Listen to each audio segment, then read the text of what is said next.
Matapos ang kontrobersyal na laban ni Manny Pacquiao at Mario Barrios, kung saan natapos ito sa majority draw.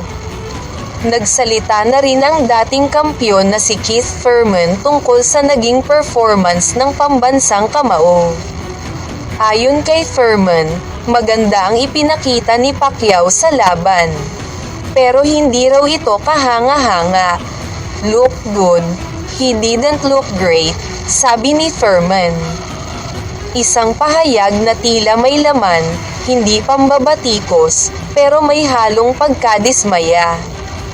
Pero sa dulo ng kanyang pananalita, nilinaw niya ang isang mahalagang punto, na sa kabila ng ingay, sa dami ng komento, at sa dami ng opinyon ng mga tagahanga sa buong mundo, may 3 tao lang talaga ang may boses na tunay na mahalaga. It's tough, paliwanag ni Thurman. Nakikipag-ugnayan ka sa mga tao. 3 tao, at libo-libo ang dumalo, 3 ang mahalaga. Dagdag pa niya, my opinion doesn't matter. Ang iyong opinyon hindi mahalaga. Opinyon ng 3 tao, iyon lang ang mahalaga.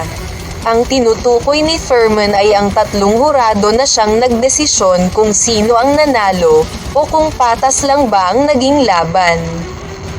Isang paalala ito na sa mundo ng boxing, kahit gaano karami ang umaalma, kahit gaano pakapabor sa isang panig ng mga fans, sa huli, 3 tao lang ang may kapangyarihang bumoto at humusga.